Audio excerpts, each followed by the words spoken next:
సంబంధించి అయితే మాత్రము సభను ఏర్పాటు చేశారు విజయనగరం వేదికగా. ఇప్పటికే ఇక్కడికైతే మాత్రం అన్ని ఏర్పాట్లు సిద్ధం చేస్తున్నటువంటి నేపథ్యంలోనే దగ్గరుండి టీడీపీ ఎమ్మెల్యేలు అదేవిధంగా మాజీ మంత్రులు ఇక్కడికి వచ్చి పూర్తిగా ఏర్పాట్లు పరిశీలిస్తున్నటువంటి పరిస్థితి. అదేవిధంగా దగ్గరుండి ఎలాంటి ఇబ్బందులు కలగకుండా వచ్చేటువంటి, ఎందుకంటే ఆంధ్రప్రదేశ్కి సంబంధించి అన్ని నియోజకవర్గాల వాళ్ళు అయితే మాత్రం రేపు అత్యధికంగా ఇక్కడికి సభకు వచ్చే అవకాశం ఉంటుంది కాబట్టి వాళ్ళకి సంబంధించి ప్రత్యేకంగా రైళ్లను కూడా ఏర్పాటు చేసినటువంటి సందర్భం చూస్తున్నాము. అదేవిధంగా ఇక్కడ ఉన్నటువంటి చైర్స్ అంటే గ్యాలరీస్ని కూడా ఏర్పాటు చేశారు. ఎవరికి ఎలాంటి ఇబ్బంది కలగకుండా బార్కెట్స్ని ఏర్పాటు చేశారు. ఒక క్యూ పద్ధతి ద్వారా అంటే ఒక లైన్ ప్రకారము లోపలికి బార్కెట్స్ లోపల నుంచి వచ్చి ఈ గ్యాలరీస్లో కూర్చుంటారు. అదేవిధంగా సభా వేదిక ఏదైతే ఉందో ఆ సభా వేదిక కూడా పూర్తి ఏర్పాట్లు చేస్తున్నారు.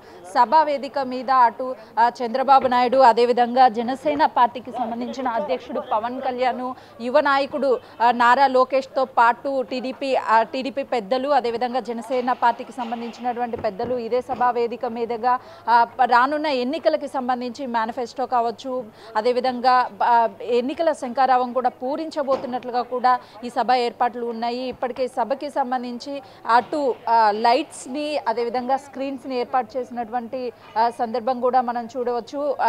ఇక్కడికి రావడానికి ఇప్పటికే అటు ఆంధ్రప్రదేశ్కి సంబంధించి ఉన్నటువంటి అన్ని నియోజకవర్గాల వాళ్ళు, జనసేన టీడీపీ పార్టీకి సంబంధించినటువంటి నాయకులు, అభిమానులు, కార్యకర్తలు ఇప్పటికైతే సభా వేదికకి చేరుకుంటున్నటువంటి పరిస్థితి ఉంది. అదేవిధంగా ఈ విశాఖపట్నంలో ఉన్నటువంటి హోటల్స్ అన్నీ కూడా అటు కార్యకర్తలతో అయితే పూర్తిగా నిండిపోయాయి. విశాఖపట్నంలో దాదాపు అన్ని ప్రాంతాలలో అటు యువగల పాదయాత్ర పూర్తి చేసినటువంటి నారా లోకేష్కి శుభాకాంక్షలు తెలుపుతూ అదేవిధంగా చంద్రబాబు నాయుడిని ఇక్కడ ఈ సభకు ఆహ్వానిస్తూ పెద్ద పెద్ద హోర్డింగ్స్, ఫ్లెక్సీలు ఏర్పాటు చేశారు. మహిళలు కూడా ఆనందం వ్యక్తం చేస్తున్నారు. ఎందుకంటే ఇప్పటి వరకు ఈ సభకి సంబంధించి అయితే మాత్రము ఖచ్చితంగా ఎన్నికల శంఖారావం పూరించడంతో పాటు ఇది పాదయాత్ర ముగింపు సభ కాదు, ఎన్నికలకి సంబంధించి విజయోత్సవ సభ, ఆ అధికారంలోకి మేమే రాబోతున్నాము. ఇప్పటి వరకు జగన్ అంటే ముఖ్యమంత్రిగా ఉన్నటువంటి జగన్మోహన్ రెడ్డి పాదయాత్రలో నారా లోకేష్ని అనేక ఇబ్బందులు పెట్టారు. ఆ ఇబ్బందులన్నిటినీ అధిగమించి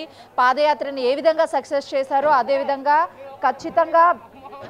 ఖచ్చితంగా మేము అధికారంలోకి వస్తాము అని చెప్పేసి వ్యక్తం చేస్తున్నారు. మహిళలు కూడా చాలా ఆనందం వ్యక్తం చేస్తున్నటువంటి పరిస్థితి ఉంది.